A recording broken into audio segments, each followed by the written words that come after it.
welcome to Replay 2024. Yeah. All right, my name is Angie Byron. I'm Temporal's brand new head of community. I've been here a little over a month, and I'm already wearing ridiculous costumes and coming on stage to talk to you all, so it's going pretty well so far. So obviously, this is my first replay. Show of hands, how many people in the audience is it your first replay? Nice. It's roughly like half or so. Excellent. How many people have been to replay at least once before? You have like the cool dinosaur t-shirt or the skull t-shirt? Okay, awesome. So what I would like is everyone with your hand up right now, go find somebody who doesn't have their hand up right now and go talk to them at the break. Show them a good time. Welcome them to the community. But regardless of your newness or your elderness in the community, I would love, one, to take this off, and two, for you to come find me with my blue hair, because I would love to meet you. I would love to know what you're doing with Temporal and just hear a bit about your story. So that would be awesome.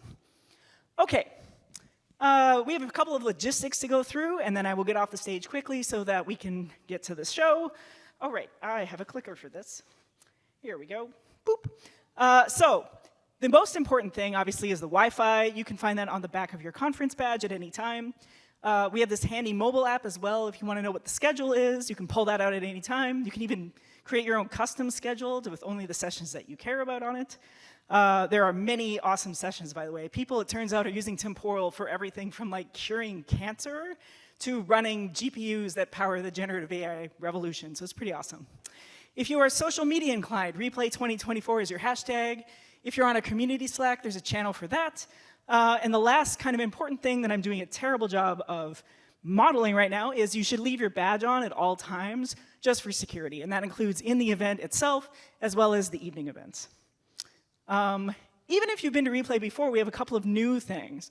So we have something called Guidepost, which is definitely not a genius bar, but nevertheless is a place where you can go talk to Temporal experts and get your questions answered. You can find that at the far end of Sponsor Alley, just out the doors here. And then finally, whenever we get a large group of people together, it's always good to go over a few ground rules. We do have a code of conduct. There is on that page, you can find the, sort of the guidelines. That applies to all participants because we want everybody to have a really great time. If you do see something, please say something. We have both a form you can find on the page as well as conduct.temporal.io. We'll get you straight to our people team and we'll get things sorted out for you. So, okay. Without further ado, what I would like to do is introduce Temporal's CEO and co-founder, Samar Abbas.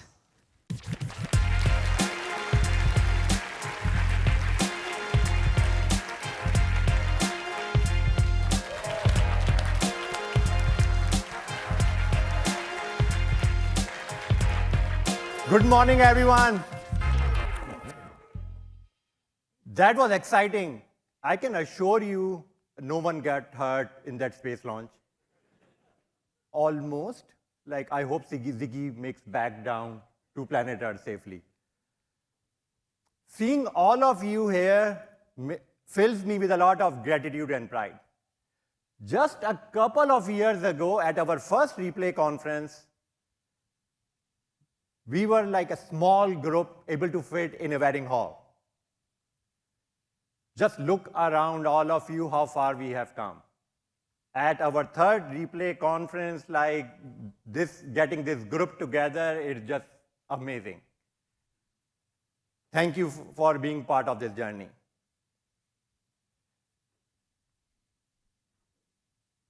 I'd like to start this year's keynote a little differently. I'd like to start with a story, probably one you are already familiar with, but it might end a little differently than you might expect.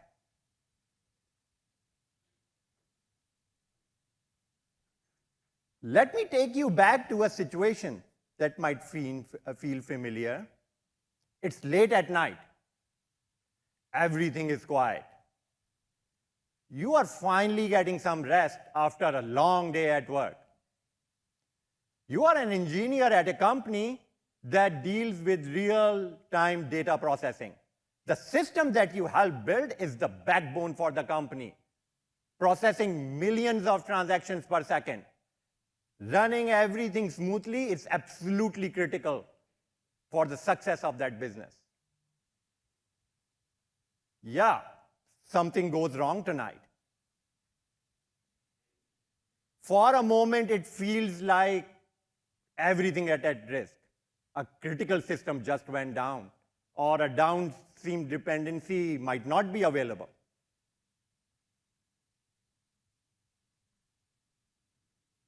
Normally, this is where you'd expect your phone to start ringing. All sorts of alerts starts going off. You start getting frantic messages from your colleagues asking you to jump on a bridge to help start debugging what's going on. Time is running out. You have to at least start figuring out how to mitigate the situation before the morning traffic starts kicking in.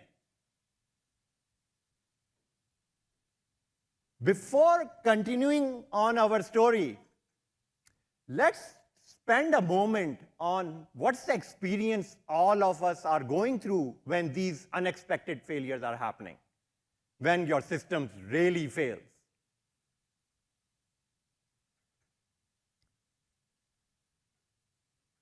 I know what those nights looks like.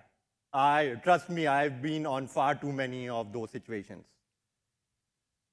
When you can't trust your code, feels like the stuff from nightmares.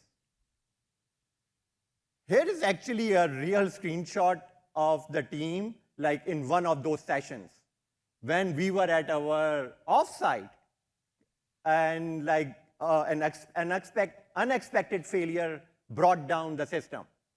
And the team huddled together to make sure we can keep the system running for our customers without them having any disruptions. A long time ago, I remember being on call, and my wife comes to me and asking, "Honey, can you go get groceries from the store?" Well, if someone asks you that nicely, you can't refuse it. And the thought going to my head, it's been a pretty quiet day so far. What can go wrong? So I went to the store, quickly got all the stuff, standing at the checkout counter with my cart full of my 2% fat-free milk, diapers for my newborn. Yeah, the pager goes off. Due to the expectation of response time within 15 minutes, I was not left with an option. I literally have to leave my cart there, jump back into the car, get back home so I can acknowledge the alert, starts looking at what's going on and help mitigate the issue. Another night, I remember acknowledging a noisy alert which is triggering every 15 minutes. I stayed up the whole night, afraid I couldn't snooze it because I would lose visibility into a key part of the system because I didn't have enough trust in the code. I stayed up all night just acknowledging that alert. Let's see a show of hands here. How many of you goes 24/7 on call? Yeah, quite a few of you. Have you ever been scared of losing your job because you made a mistake while on call? I remember my first on call at Amazon, I was terrified. Have you ever been up all night acknowledging a noisy alert? Too many times for me. Did you ever had to pull an all-nighter because of an earlier incident and then you are recovering the system the whole night? Folks, I've been on those far too many times. All right. How many of you have to miss real-life events for loved ones like birthday parties? I, I have to apologize to a lot of people. Guess what? You folks are not alone. There is a study from Atlassian State of Incident Management report that 95% of the engineers going on call are, all of these disruptions are having a huge impact on their productivity. That report states that there is a software developer is on average spending 17 hours a week, like dealing with incidents, bugs, operational issues. That's a lot of hours of constant disruptions. All of that disruptions adds up to a lot of stress for those people. The same report states that like 23% of the people, like developers, end up switching jobs because they cannot deal with that stress. And these things have ramifications on businesses too. The quality of life of on-call engineers starts having a direct impact on productivity and velocity for that team. Projects start slipping through the cracks. Engineers are afraid of making changes to the system because like they might cause another outage. All of that is resulting into the company shipping less feature and less software to their customers. You start losing trust of your customers because you are no longer shipping the features that they are asking for. And these constant outages are also impacting their trust. This loss of velocity is where basically is having real impact on revenue opportunities for those companies. And those customers start churning out of the platform.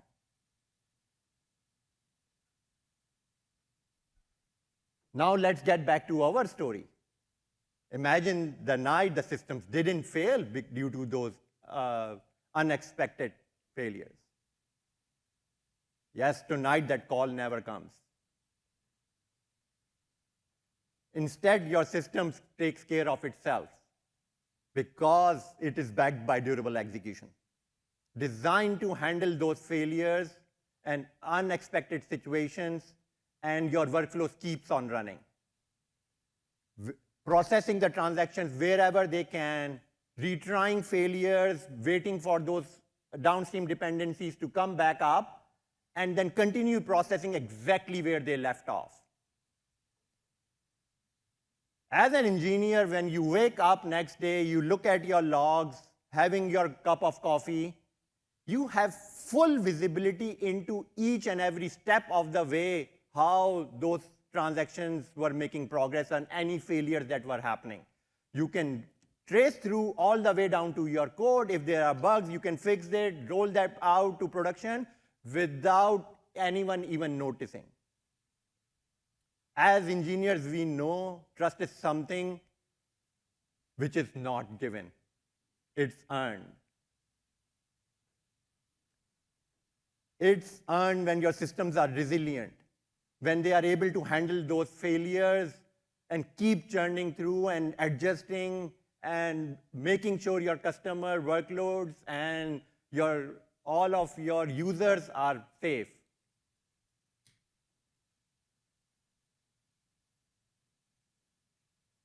And guess what? This trust is being built while you sleep soundly at night. And everything keeps on working.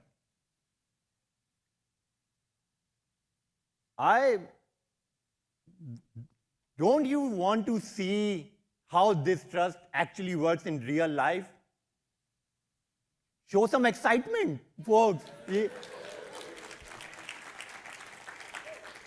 And enough talking. I really want to, next I want to bring up Steve and Angie to come on the stage to give you a real life demo of building this trust through a demo.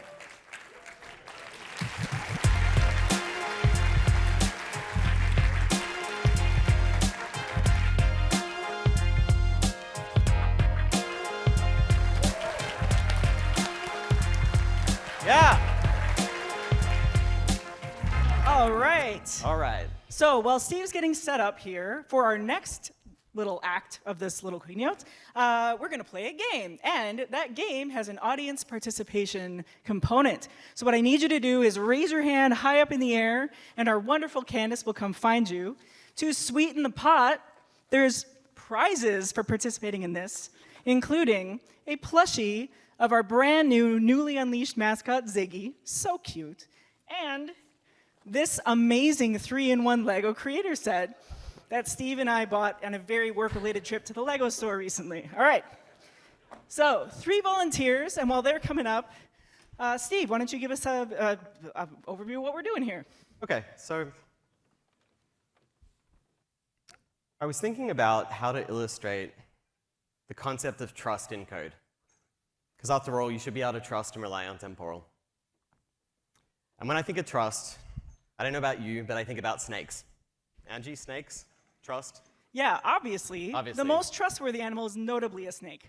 Correct. Or perhaps the game of Snake. Woo.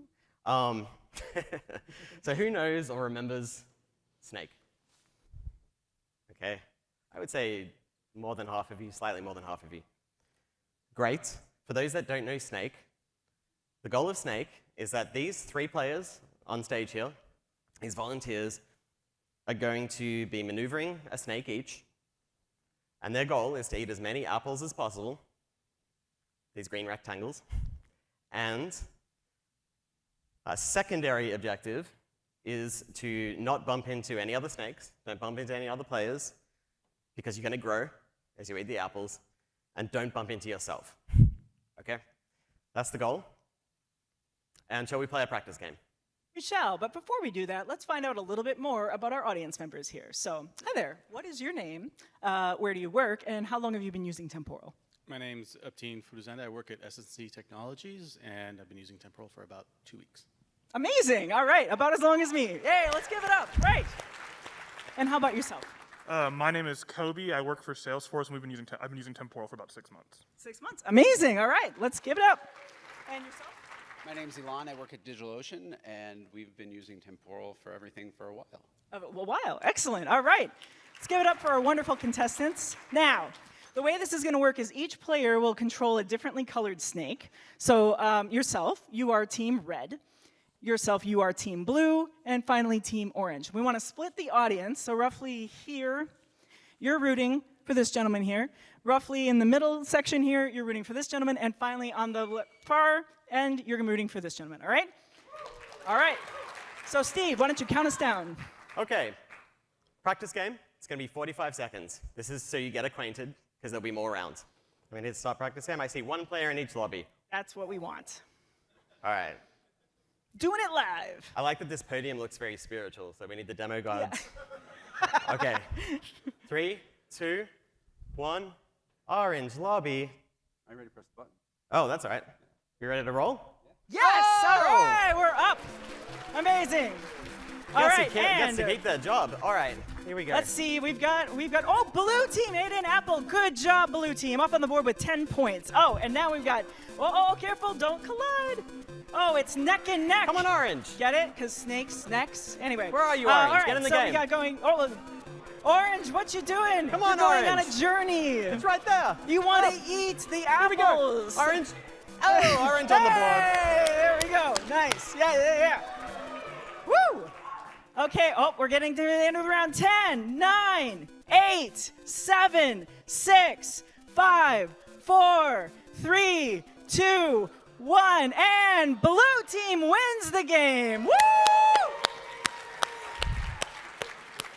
All right.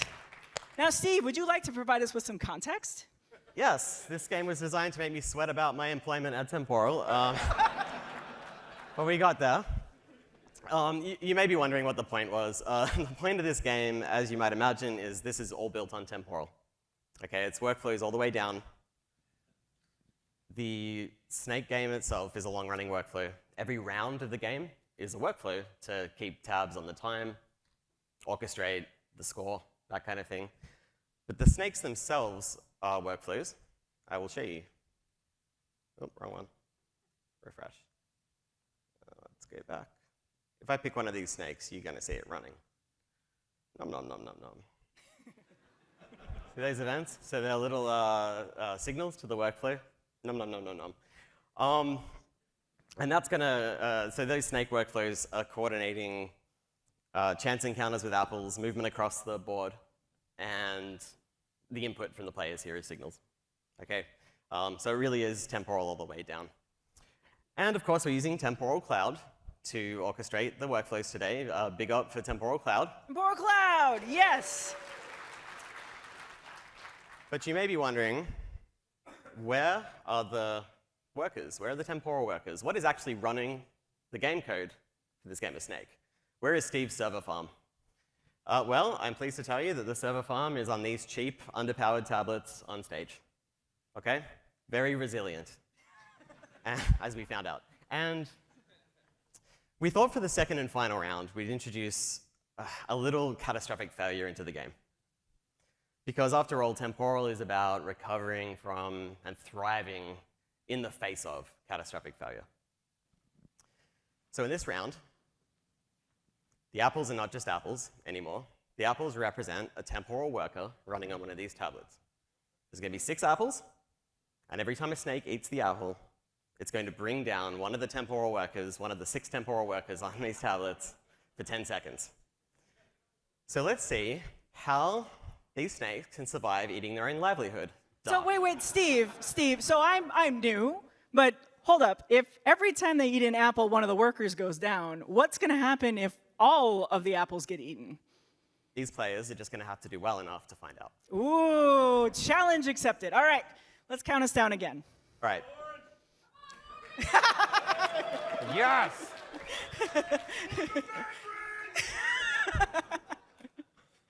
All right.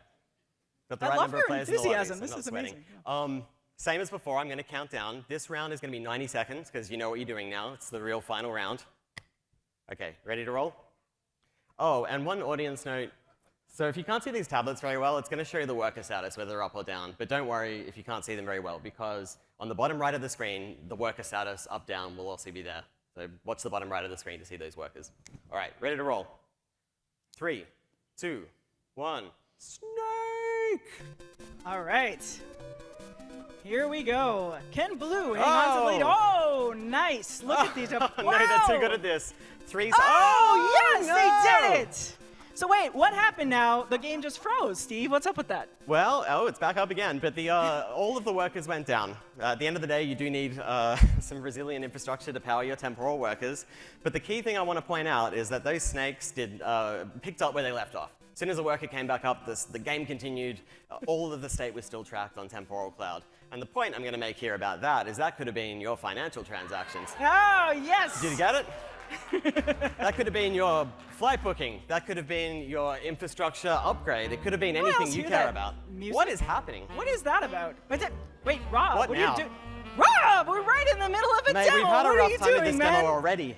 Oh my goodness. Drew, can you please clean up after Rob's mess again? Thank you, Drew. Anyway, yes, thank you, Drew. Holy cow. I think that was Rob. Yeah. Yeah. Network Okay. outage. Well, now the game is definitely down because, catastrophic network failure. Oh, we're back up. Yes! Woo! All right. Come on.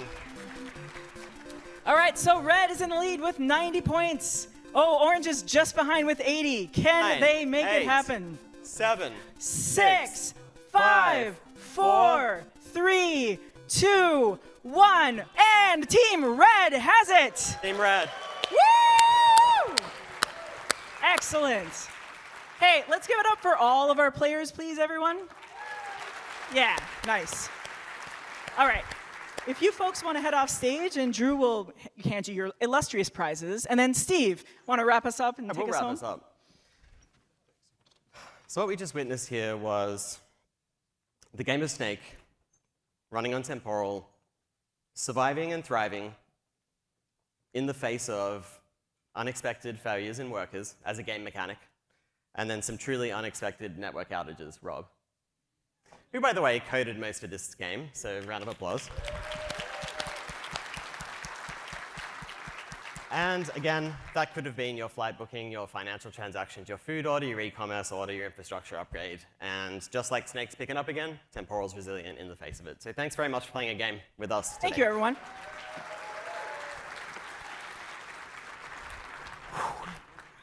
All right, and thanks so much, everybody. That was really fun. Speaking of fun, I'm going to bring on Temporal's CTO and other co-founder, Maxim Fateev. Please join me.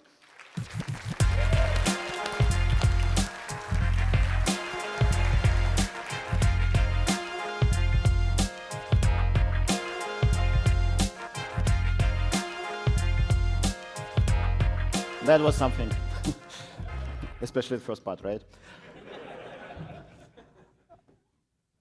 I think coolest part about this demo is actually, beyond the killer graphics, is that it's actually just workflow code, right? Like you just write business logic. So this game code doesn't contain anything related to recovery, to failure, to distribution, to error handling. It just, all of that kind of magic is provided by Temporal.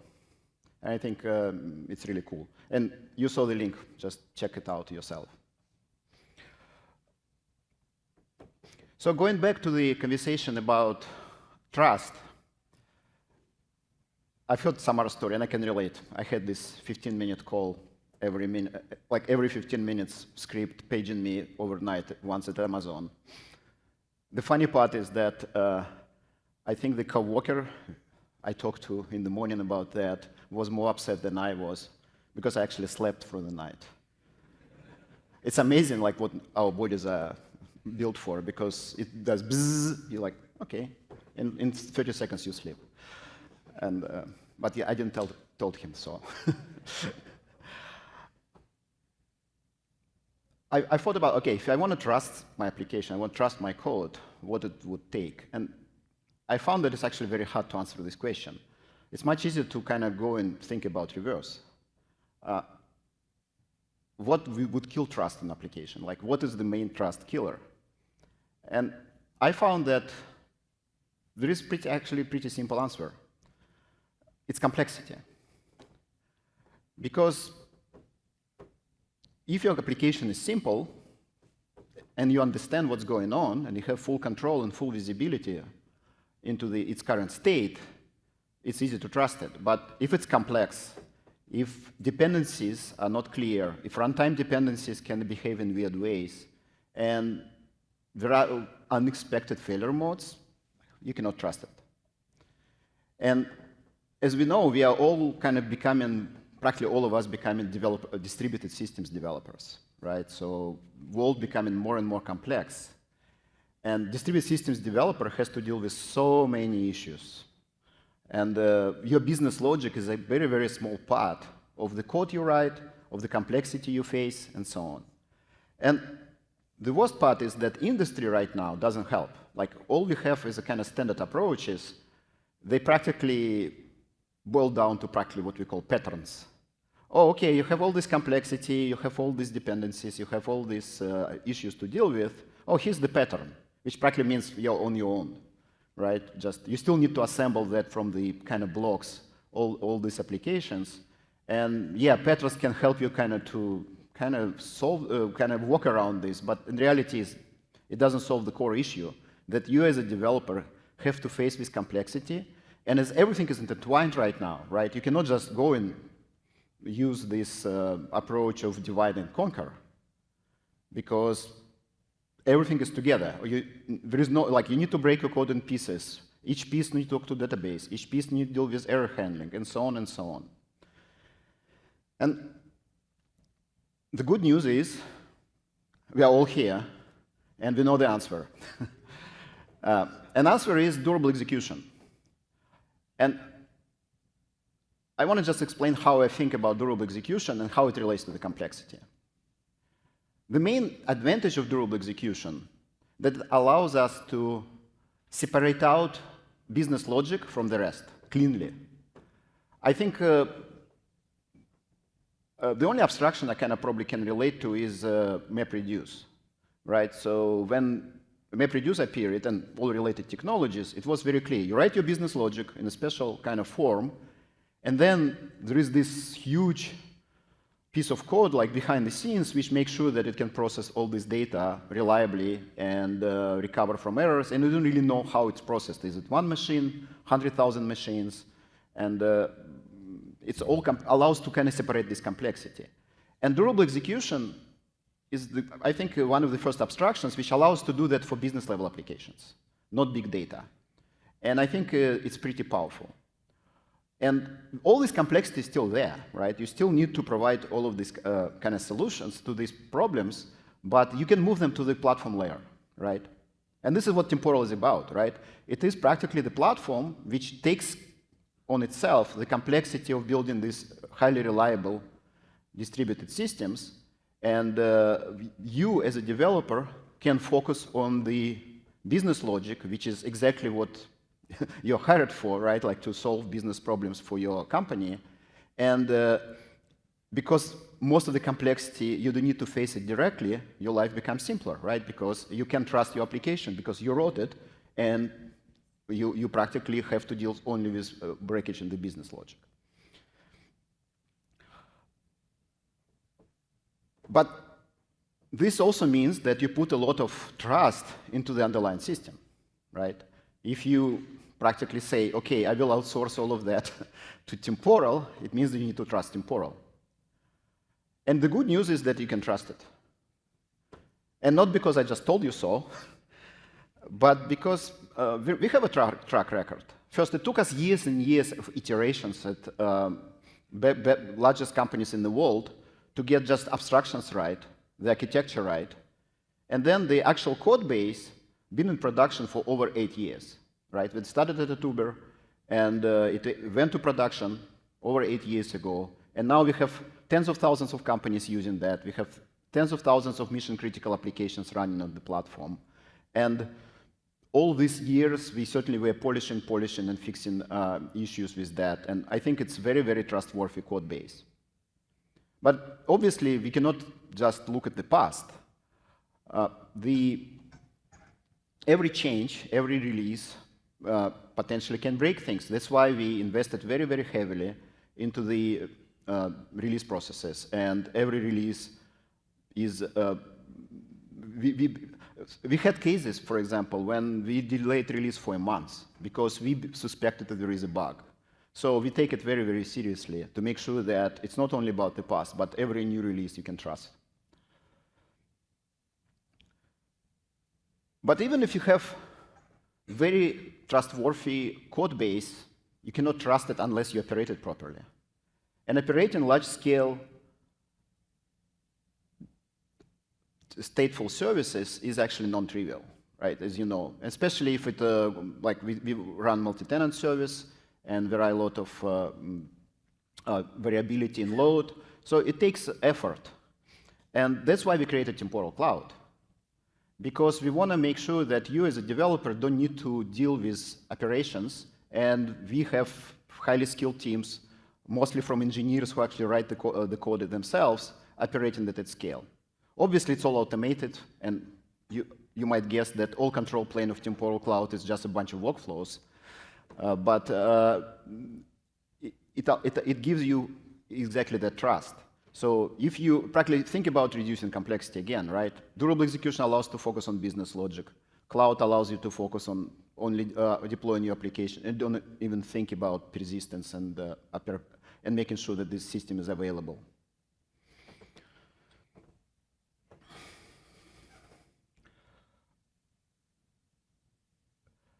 But so far, we had one big limitation. If you had to implement more than kind of one application, you ran multiple services in your company, they couldn't talk to each other directly through Temporal. The way usually people ask for it is, can we have one namespace talk to another namespace? And we thought about it, and obviously we always wanted to make it happen. And we actually talked about project. We call it Nexus at the first replay. We mentioned it last year, and but it took us a lot of iterations. But I'm super excited to announce that we actually have a public preview of a Nexus project, and you can go and download it today and start working with that. So I think for me it's probably the most important release that Temporal makes since we started the company. Obviously, first public open source release of Temporal itself was important, but I think Nexus is a very important way to move this idea of durable execution forward. For you who never heard about Nexus project, let me give you a very high-level idea what it is. Think RPC, right? For example, usually services which use RPC are relatively simple, right? Every service has very clear API, and then when you very clearly can see what happens when you call this API, right? If you have a function that calls 5 APIs, and you can clearly see the logic there and so on. The problem is the moment these APIs can take longer than a few seconds, you have to change to event-driven architecture, or you need to kind of create a state machine to kind of keep calling those services. In the temporal world, it probably would mean that you have an activity which calls into this RPC, or you need to switch completely to async. And what is Nexus RPC? It's RPC which can take any amount of time. So you can make a request, and there is no developer experience difference between a request which takes 100 milliseconds or a request which takes 100 days, right? So like you have exactly the same developer experience. It just, if you're calling from a workflow, it's a blocking call. You block there, you wait for 100 hours, for 1 hour, whatever, and it comes back. And there are a lot of other technical details about that, but think about you having practically service-based architecture when you have services well-defined, and these services can be implemented, operations can be implemented as workflows, and in the future as activities, as update requests, and so on. And or they can be when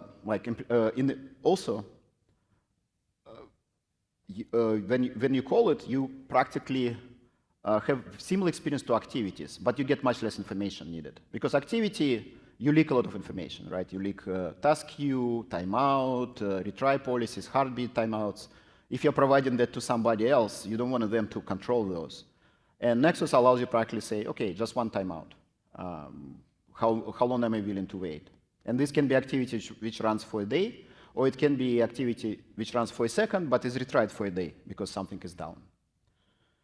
So that is very high-level description, but I want you to get taste what it actually looks like in real life, is actually with code.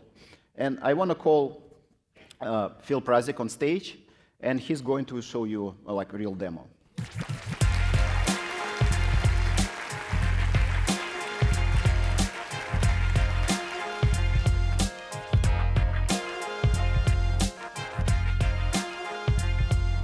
Hey, thanks, Maxim.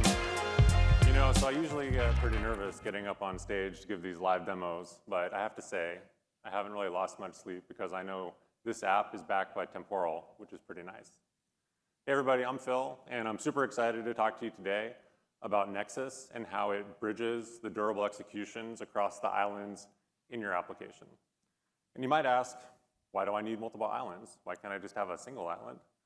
Why can't I just have a single large monolithic namespace that everybody lives in? And you can, and it works pretty good.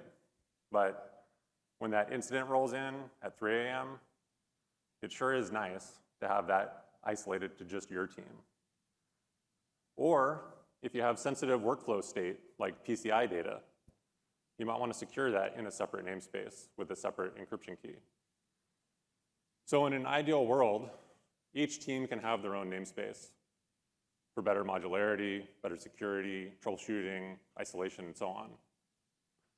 And so if we look at the services in our application here, and this is order management reference application that we've built for everybody that encapsulates a lot of the best practices that you want to use with Temporal, and it's available on GitHub. And so if we look at these services in our application that are backed by Temporal, the question then becomes, how do they communicate? And more importantly, does this communication enable durable execution in the way that we would want. And in the past, you might have considered options like child workflows or activity wrappers, where the activity wrapper might directly target a remote namespace using the temporal client and an MTLS client cert that gets carte blanche access to that target namespace.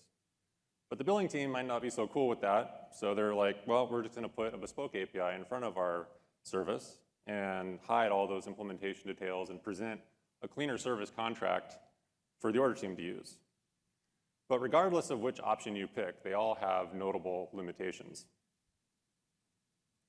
Workflow to workflow is a leaky abstraction. The caller has to know the target namespace, the task queue, all of the workflow policy options. Things the caller shouldn't have to know, and things the provider definitely doesn't want the caller messing with. Child workflows in Temporal Cloud all have to run in the same monolithic namespace as the caller, defeating the purpose of having separate namespaces. Activity wrappers have to be created, run in every caller namespace. You have to craft bespoke APIs. And even after you've done all of that, you still have to ask yourself the question, does it enable durable execution in the way that I want? Does it provide integrated observability and execution debugging? Does it support both synchronous and asynchronous operations that could be an arbitrary length, including a workflow that completes asynchronously and sends a completion notification back to the caller? You have to account for all of this stuff. So now, with Nexus, you get a fully integrated temporal experience where you can take the temporal SDK and spin up Nexus handlers in your existing workers and expose clean service contracts via a Nexus endpoint. And that Nexus endpoint is like an API proxy for your Nexus services that others can use. And this is all available today in public preview, both in the open source and in Temporal Cloud. And if we take a look at Temporal Cloud real quick, we can see that we have 3 Nexus endpoints, order, shipment, and billing. And if we take a look at billing, we can see that just like an upstream, just like a API proxy can have multiple upstream targets, we support a single upstream target today, target namespace, target task queue. This is going to the billing namespace and the billing task queue. And we can see that we have a description about how to use this, what are the services available on this endpoint. And at the bottom, we have an access control policy that lets us say who can use this Nexus endpoint and the services inside of it, in this case, the orders namespace. Great. So if we pop over to the order management app, we can log in as a customer and order some stuff. And so I'm gonna order Vans Old School. I love Vans Old School, so I'm gonna grab some of those and order those up, and great. So the order basically was booked, the payment was successful, but what happened behind the scenes? So if we pop back over to Temporal Cloud and we go over to our workflows, we can see that we got a couple new workflows. Order, we got shipment, but where's the charge workflow? We don't know. But let's take a look at the order workflow. And we'll see some new things here. So we see a Nexus operation, actually a couple of them. And the first one has scheduled, started, and completed event lifecycle, just like activities, so a very familiar experience on that front.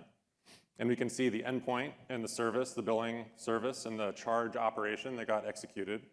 And we can see this new thing over here, this link, and that takes us to the underlying temporal primitive that was invoked behind this operation. And if we click that, it's gonna navigate us to that namespace, across namespace boundaries, directly to that billing workflow, and we can see the billing workflow was completed successfully. And we can see this Nexus callback has succeeded, so it notified the caller that this workflow had completed, and then that got registered in the caller's workflow history.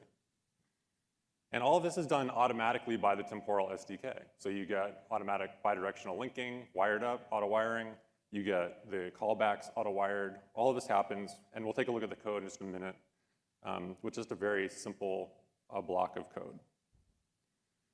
But if we go back to, let's see, the order workflow using the bidirectional link, we can see that it's still running, and the process shipment is still hanging out, and so we want to go and fix that. And so if we come back into our order management reference application, we can come in as the courier. We're hanging out in the warehouse, and we just had a cup of coffee, so we're like, hey, look, this order. Let's get that dispatch, we'll put that on the truck, get it delivered out to the customer's doorstep, and order's completed. Great. And all the workflows are happy. But what's the difference in the code? If we look at the order management reference app before Nexus and then after Nexus, what changed? And so here in the billing API, for example, we can see that we don't need this bespoke API anymore. We don't need this post-charge handler. We don't need all of this code that's like marshaling and serializing stuff and dealing with all these interactions. And we just can use a simple command, new workflow run operation. This is in the Go SDK. And I just give it the operation name, the workflow I want to execute, and then I have the ability to map the operation inputs to the workflow input, the workflow policy. I can hide all of that from the caller, which is great. And it's just this one block of code. So I was able to throw a bunch of stuff away that I didn't need anymore, and I get a much better fully integrated experience. And then when I want to go run that, I can just run that in my existing worker alongside the workflows and the activities that I already have, and just register that operation with a new Nexus service and register that Nexus service, and we're off to the races. And this is going to be polling that target namespace and task queue from our endpoint, so when requests come into the endpoint, this worker's there waiting to serve those Nexus requests. Great. So that's for how do I provide a service, but how do I actually use a service from a caller workflow? So if we come in over here and take a look at the order workflow, we can see that before we were using an activity wrapper, right? And we were executing that activity. And now we can just execute a Nexus operation instead. It looks very similar. We can actually even use the exact same input if we want. The interaction with getting the result is the same developer experience there. So something that's very familiar if you're already using activities today. And the other cool thing is that since we don't need activity wrappers anymore, all of this code goes away as well because you don't need that activity wrapper. So that's really great. And so when we looked at this new workflow run operation, this is starting a workflow. This is an asynchronous Nexus operation handler. So it starts the workflow and then it returns back the workflow ID as the operation ID. And then that operation ID gets registered in the caller workflow history. But what if we want to use a synchronous handler? What does that look like? And so if we come over here to the order API, we can see an example of that here, where we have shipping update notifications as this thing's getting delivered out. I want to see that on my order. And so I get passed in an initialized temporal client that I can use to use temporal primitives inside of the namespace that I'm in, like signaling a workflow, for example. And so now that's encapsulated behind that service contract. But you don't have to use that. You can actually execute arbitrary code in here. You can make a database query. You can make a microservice call. You want to keep it below 10 seconds if there's a context deadline you want to observe. But you can execute arbitrary code in these handlers. So what did we just see? So we converted the billing service to Nexus, and we got rid of our bespoke API, and we created a Nexus endpoint using T-Cloud or Temporal CLI, and then in the future, the Terraform provider. And we created a Nexus handler that was just a single block of code, and we swapped out the activity call with the Nexus call and looked pretty similar. And we got rid of that activity wrapper, so that's great. And this works across namespace boundaries super cleanly. The shipping team also spun up a Nexus endpoint, and the order team started using that instead of using a child workflow call. And now the shipping team is free to move their namespace out from the monolith to get better isolation. So with that, Max, back over to you.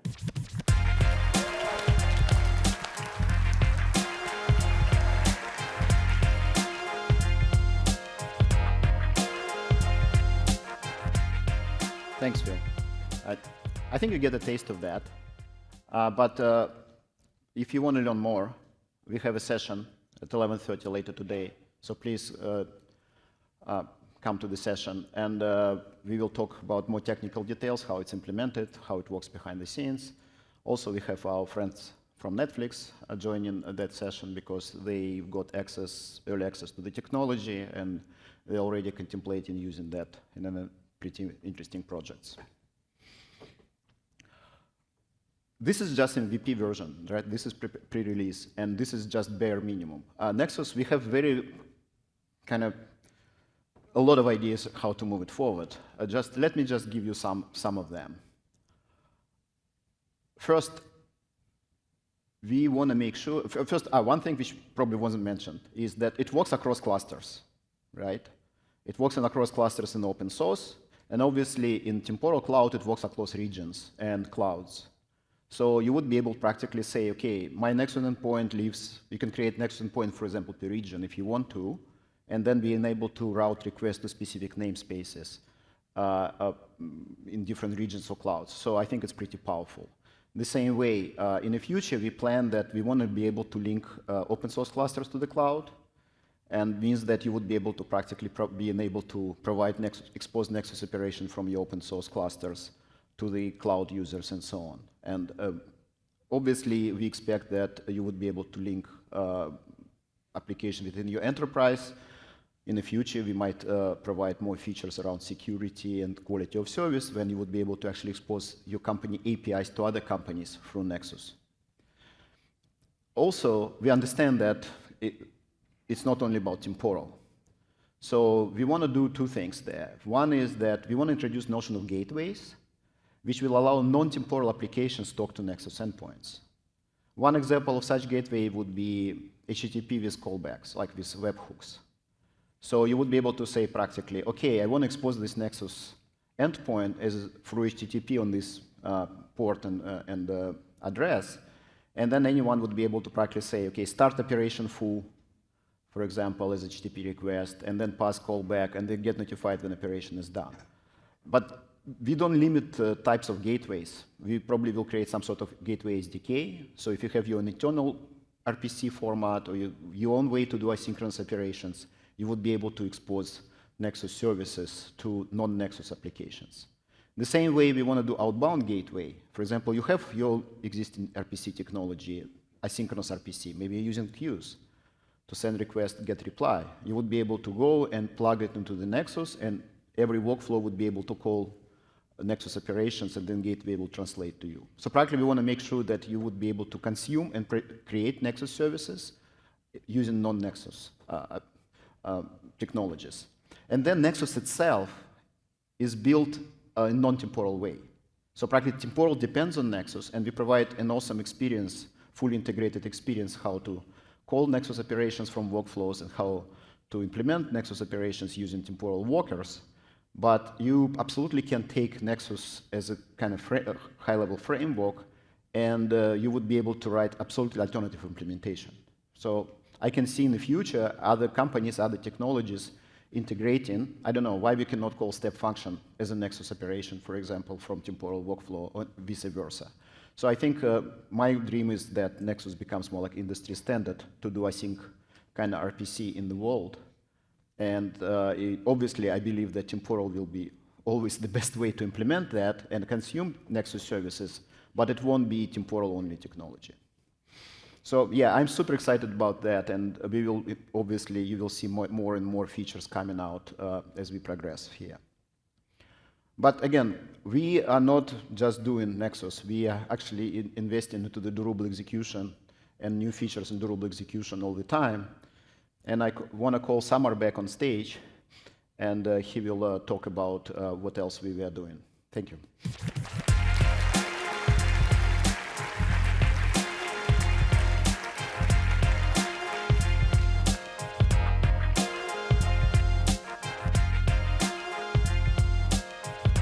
Whoa! What Maxis just dropped in his calm demeanor, one of the biggest innovation, and trust me, like when I joined, like when we started this company, this idea has been in our head from day one. And it's amazing to see Nexus finally seeing the light of the day, and then like all of you folks can now start playing with it. For those of you in the audience who are early adopters, might remember me flashing this slide like a couple of years ago, which shows like all of the active temporal clusters out there in the wild. We were pretty excited back then that, oh, like looks like it's quite a lot of workload running there. This is what it looked like at last year's replay. We were pretty excited to see that growth, but like not sure, can we keep up this trend? This is where we are right now.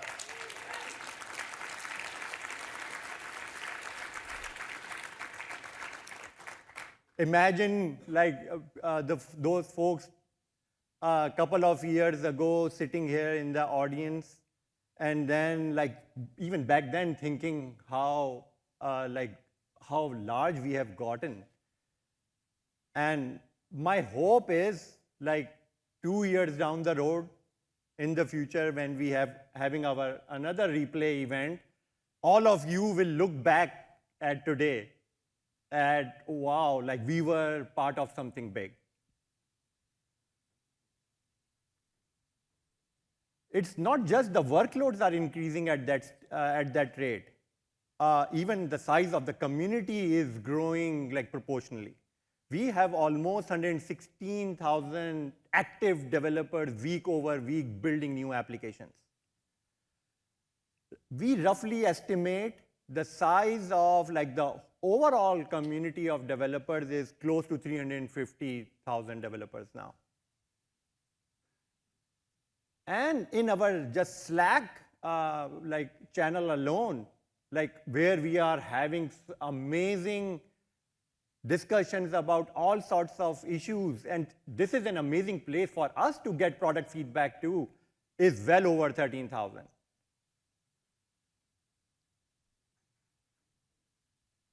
One of the things that I love about working with the Temporal team is their obsession about developers. They constantly innovate on the developer experience to make the platform more approachable to a wide range of users out there. At the same time, they are building these creative primitives, which you saw some of those earlier, to make it more applicable to an ever-increasing variety of workloads. So today, I'm actually excited to make some of those announcements. And one of our largest innovation is workflow update, which I'm proud to announce is now in public preview.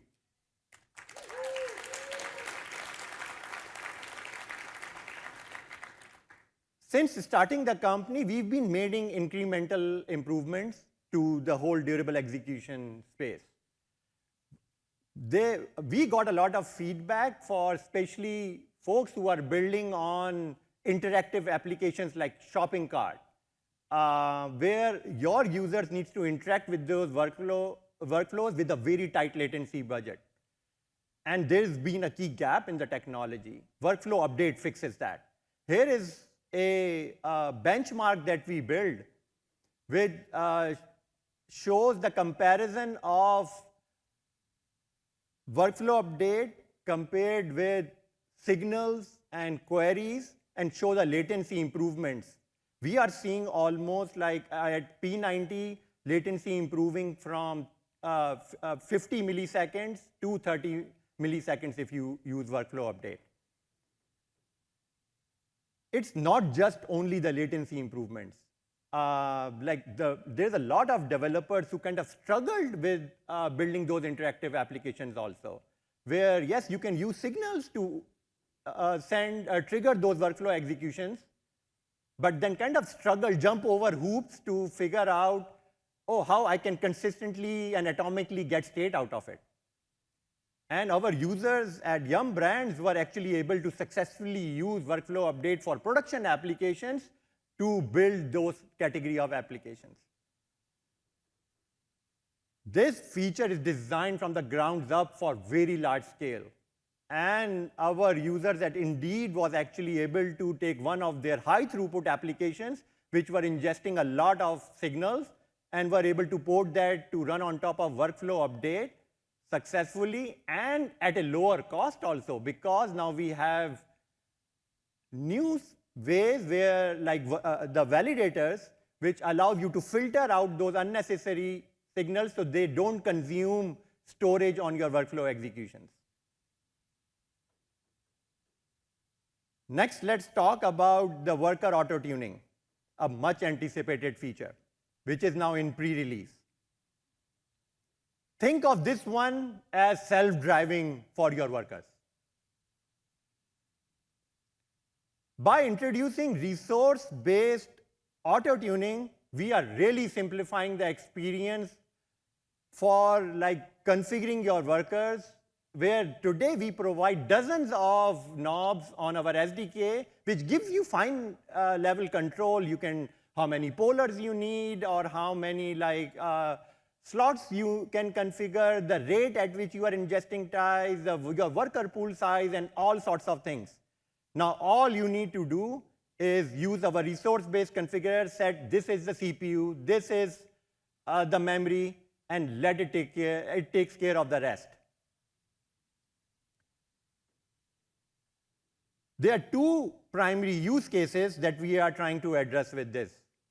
One of the first one is preventing out-of-memory errors for large bursts of like workloads coming in, and at the same time, whenever like there's a spike of traffic happens and you have tons of activities which each one takes a small amount of resource, but in aggregates can bring down and overload your workers, it addresses those scenarios too. While we are making improvements on making the experience better for an individual worker, we also realize that like a lot of users are struggling managing their entire worker fleet. They spend insane amount of time on adding and removing workers to try to strike the right balance of performance and like the cost of running that entire fleet. Having a more accurate number of tasks in your backlog has been a popular feature request. I've been getting it all the time. So I'm very excited to announce a new set of statistics called Task Queue Stats, which are now exposed through Describe Task Queue API. This feature is now in public preview, ready for all of you to use. Task Queue Stats includes things like approximate backlog count and age. It's also giving you the rate at which tasks are being added and dispatched. And using this metrics now, you can make scaling decisions in a much more real-time fashion to scale your worker fleet. So next, I want to bring up Yimin Chen, who is a dev lead on our server team, to come up on the stage and give you a real demo of seeing these features in action. Yimin.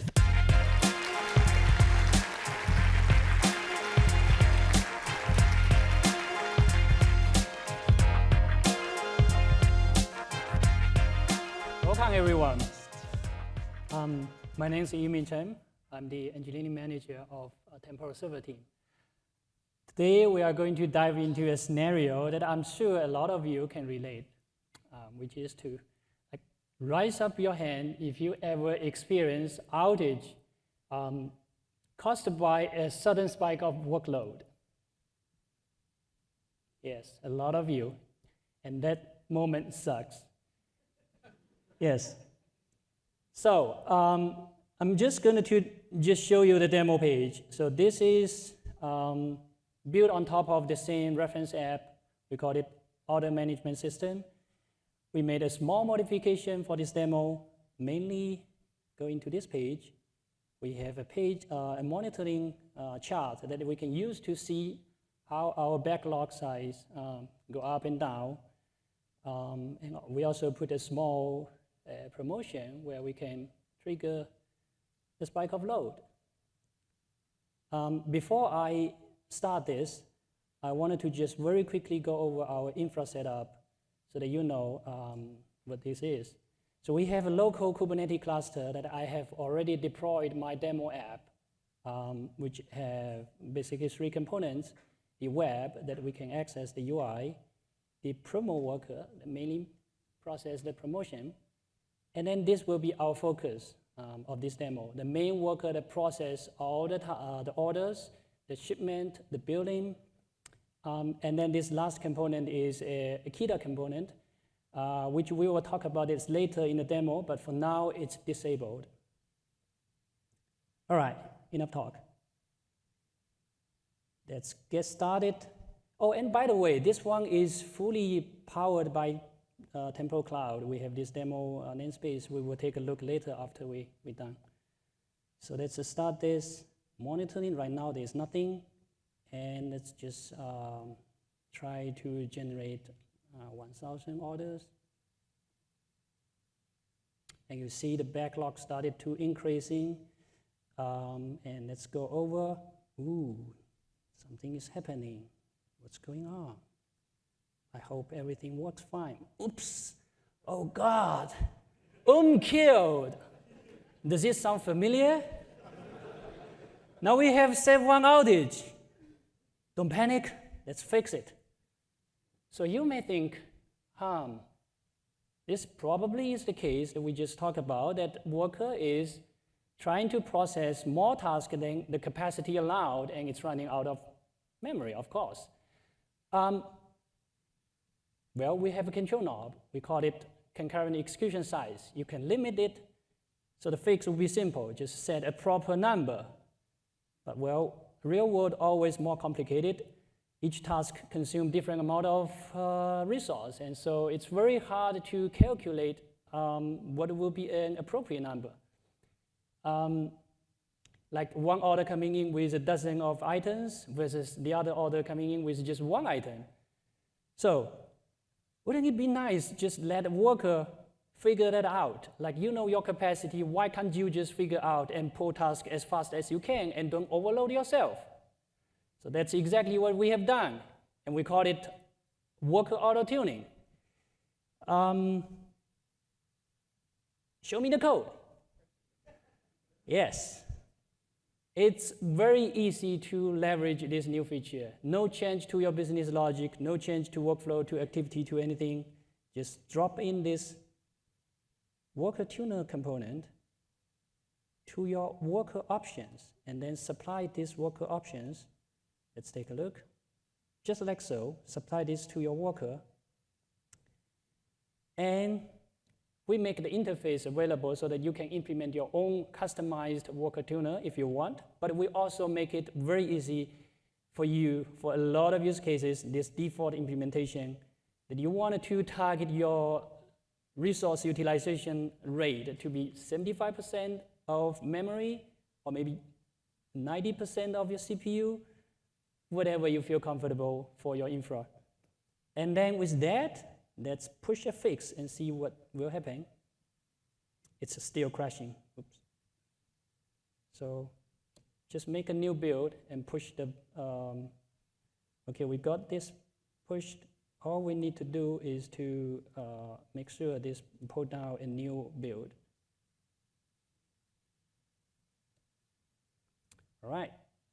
Hopefully, this will fix the problem. It will no longer crash. Let's monitor the size of backlog.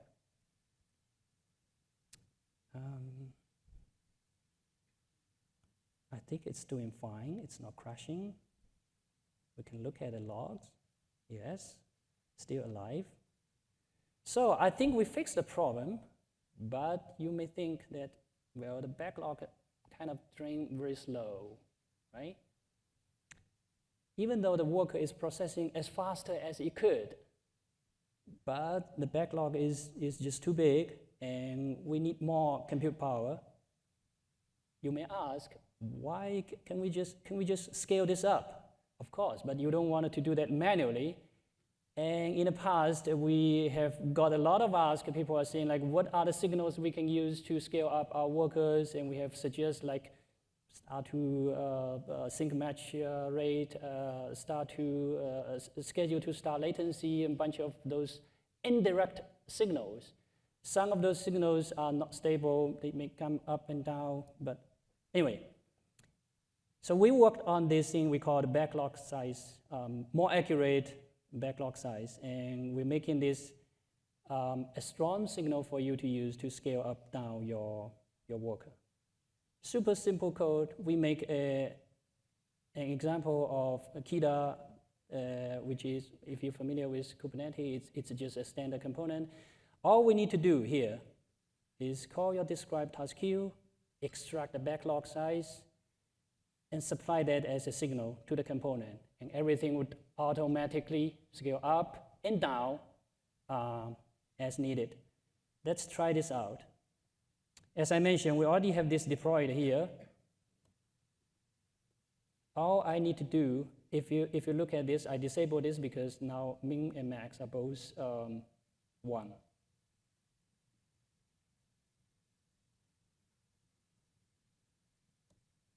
All right, I have enabled this,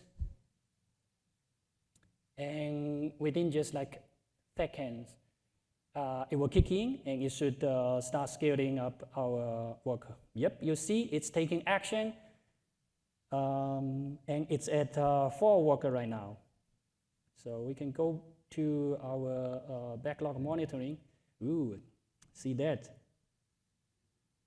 That's much faster. Significant change in the rate, even bigger because it just needs to scale even higher. So within just a few seconds, the backlog should be drained, and we would also be interested to see how the actual workload was going. Oh, it's almost done. Even with all the crashes that we have 100% successful completion rate. Good enough beer.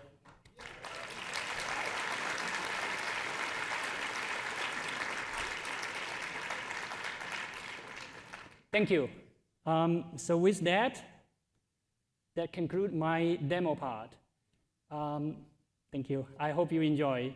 Next, let me welcome my boss, Preeti Somal, our Senior VP of Engineering, onto the stage to talk about the progress of Temporal Cloud.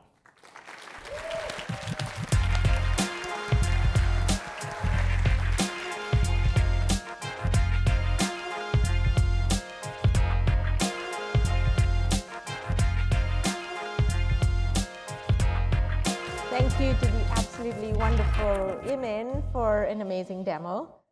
How's everyone? Yes?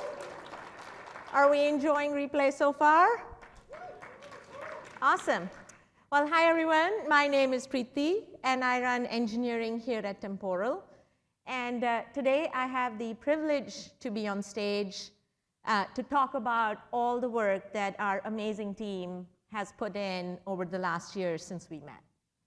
And even though I know my GitHub contribution chart is looking a little bit lonely, trust me, we've been super, super busy this past year. All right, so let's dive in. So Max talked about Temporal, the platform, and the dragons. And let me just take a minute here to kind of give you my take on it. Our mission with Temporal is to enable all of you, all the developers in the world, to build durable applications without needing to battle all of these dragons that come up in the way of doing that, right?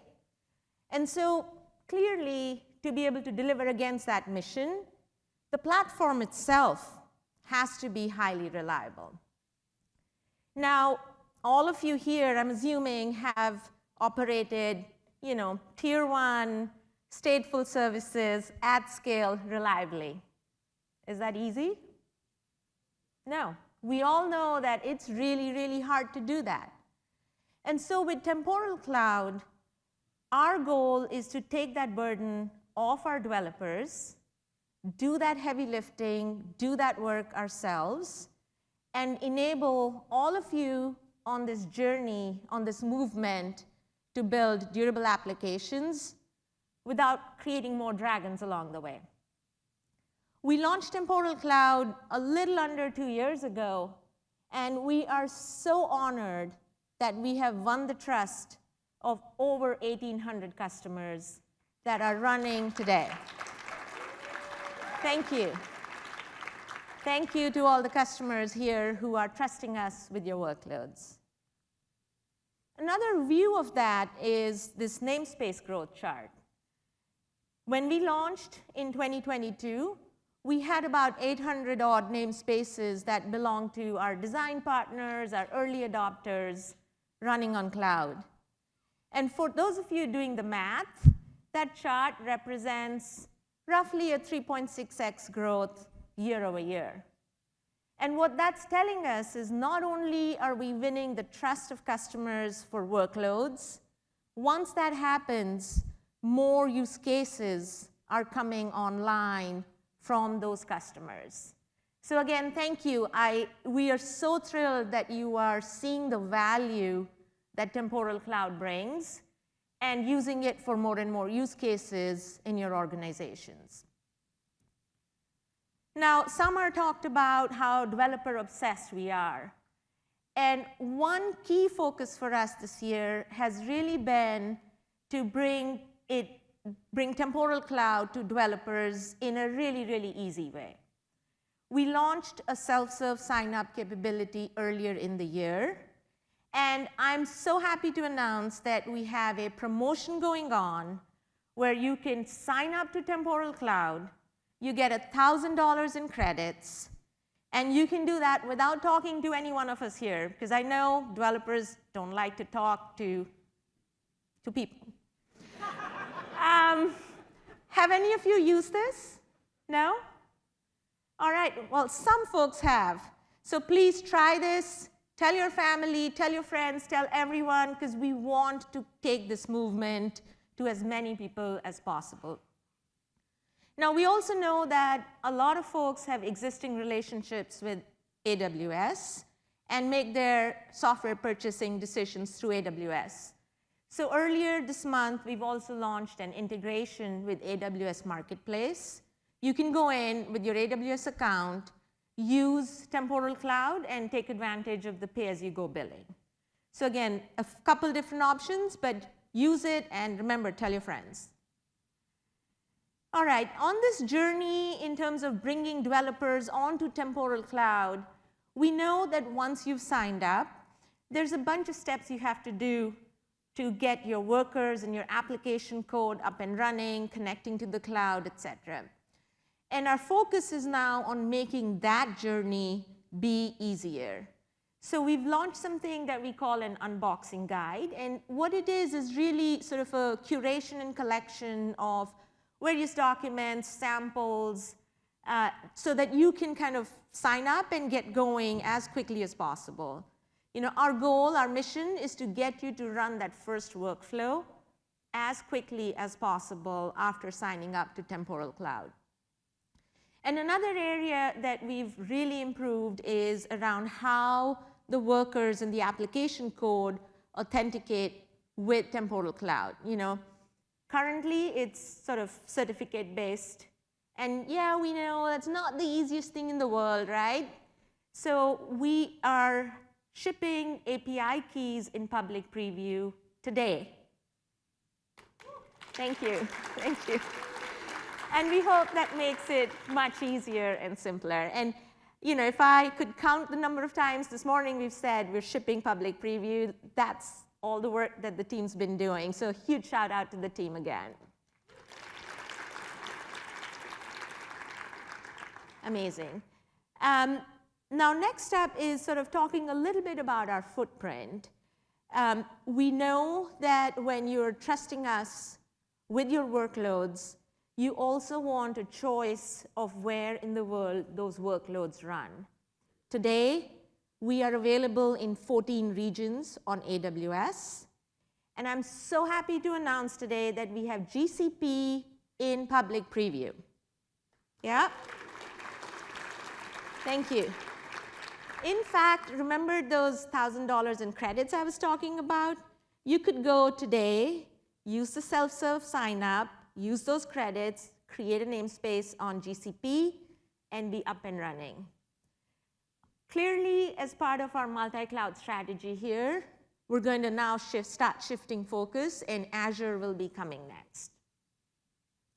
So we hope with that we give you a lot of choice in where you're going to run your workloads, and really the global footprint and our mission around bringing durable execution to developers across the globe is really becoming closer and closer to achieving. All right, now this slide I know is a little bit abstract, so bear with me for just a minute. One of the things that we've seen over this past few years is a lot of organic adoption of Temporal. Now, what does this look like?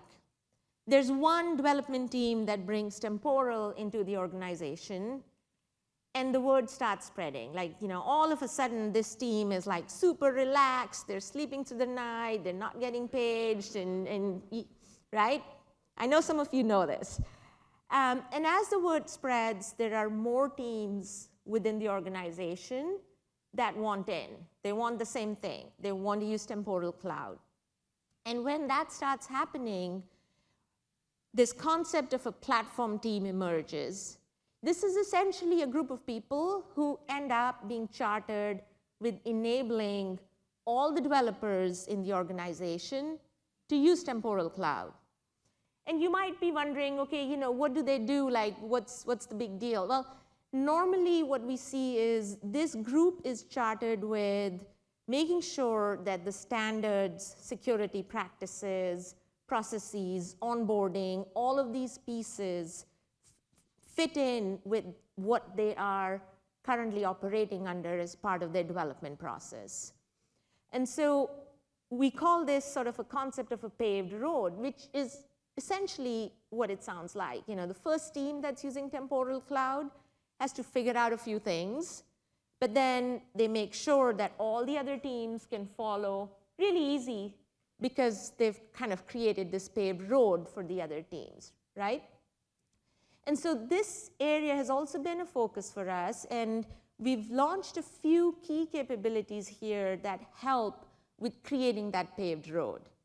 The first, of course, is automation. Yeah, who wants to do ClickOps? Nobody, right? Exactly. And so, we have a CloudOps API that is in public preview. We've also built a Terraform provider, and that's an area where you'll continue to see us putting more effort in. We want you to be able to automate all of your usage so that you can just kind of build this into your practices. You know, for instance, you're starting a new project, you create a GitHub repo, you also create the namespace right there. So that's a big area of focus for us. Another thing that's come up is, okay, so now I've got these 10 teams using Temporal within my organization. I don't know who the bill is going to, and I want to see how much my namespace is costing. And so we've put a lot of work into this area. When you go to the usage screen, you can see the cost per namespace. And we've also launched a billing center where the account owner can go in and look at the invoices and kind of get a history of all of the kind of the cost billing parts of the using Temporal Cloud as well. That's in public preview as well. That's available to everyone today. Awesome. And before I wrap up, I want to spend a minute talking about security. After all, trust and security go hand in hand. And these are some of the things that people tell us as they're sort of looking at using Temporal Cloud, right? Now, the good news is that you are in control. A really, really elegant part of Temporal Cloud's architecture is that the application actually runs in your environment. And you can use the algorithms, the keys, whatever mechanism you want to use for encryption using our data converter to be able to make sure that you feel comfortable about what payloads are coming to Temporal Cloud. Furthermore, you connect to Temporal Cloud using private link. There is a rich RBAC system in place, and a comprehensive audit logging system that helps with the compliance needs. Now, this doesn't mean that we aren't doing anything, right? So we, on our end, are making sure that Temporal Cloud is compliant with various standards. So we're SOC 2 compliant, GDPR, as well as HIPAA compliant today. So I hope that helps with kind of getting a sneak peek into our security model. I just want to summarize by saying we really want to make Temporal Cloud the obvious choice. We are so glad that a lot of you have trusted us with your workloads, and we will be doing everything we can to continue moving that trust forward. Now I'm going to call my boss, Samar, back on stage, and yeah, it looks like he might have done some more coding than I have.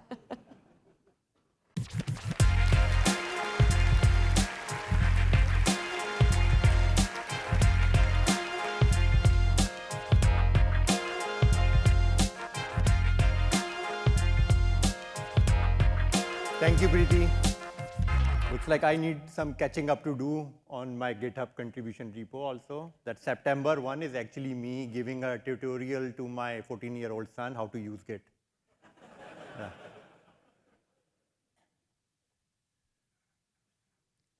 So, folks, we are almost done here.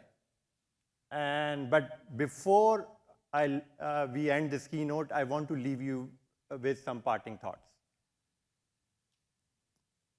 One of the core strengths for us here at Temporal is creating these Lego blocks, these primitives which are highly resilient, which you can compose in various ways to build all sorts of applications. Over the years, one of the things that I've been really surprised by is how people are using those in creative ways to build some amazing applications. Me and Max have been like honestly shocked. Oh, was that even possible using these primitives?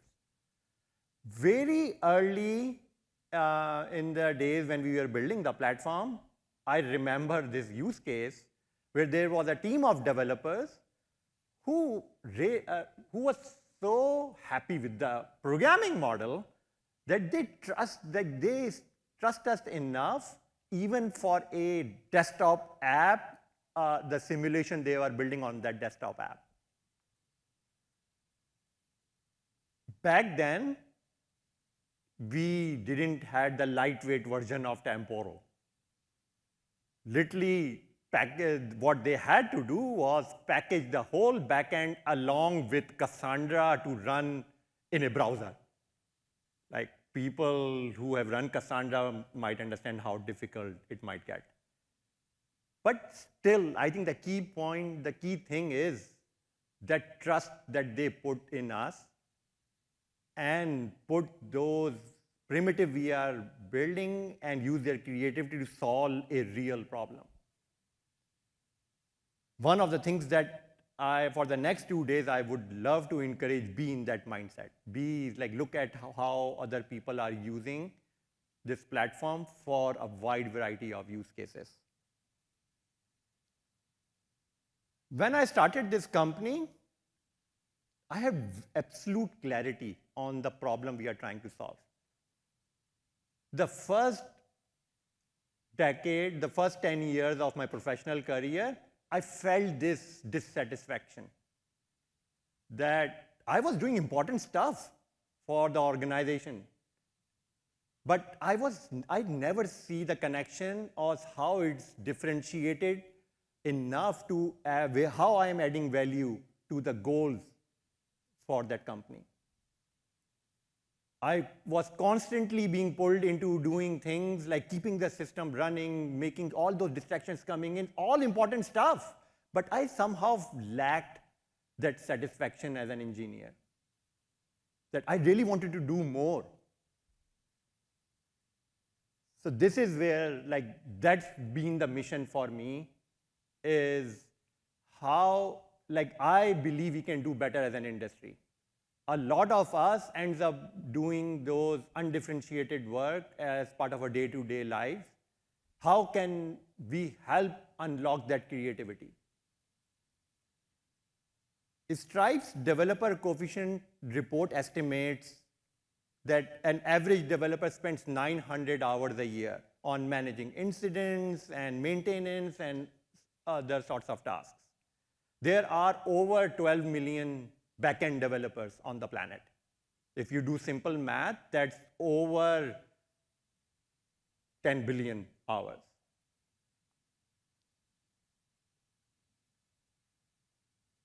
We here at Temporal have a very simple goal.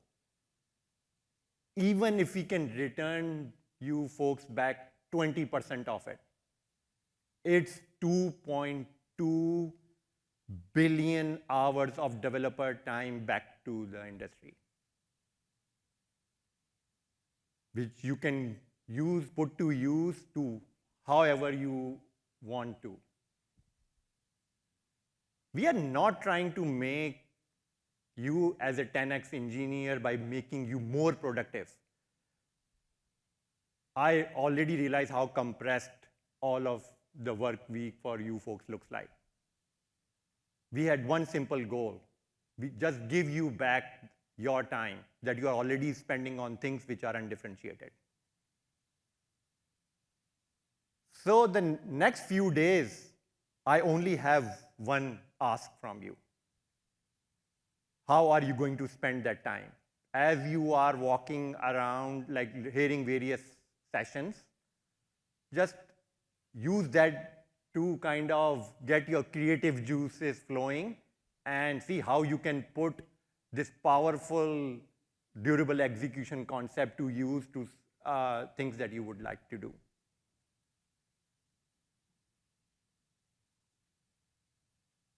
As I said earlier, trust is something not given, it's earned.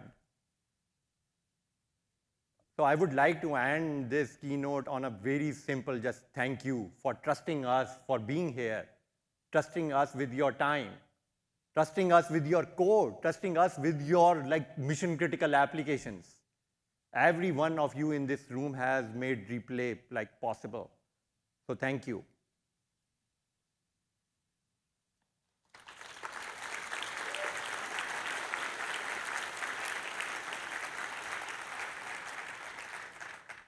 So before I end the keynote, I would like to thank our amazing sponsors for the event. Our elite sponsors, Bitovi and TechFabric, our premier sponsors, DataStax, and our incredible impact sponsors, AWS, GCP, Apartment 304, Spiral Scout, AutoKite, and Fauna. Our sponsors are not only making replay happen and possible, but they are important technical contributors to the community. I highly encourage you to check out their booths in the Sponsors Alley and say hi. And with that, that's a wrap. Me and Max will be floating around the hallways trying to meet all of you and get amazing feedback and hoping for amazing interactions. Your journey starts here now.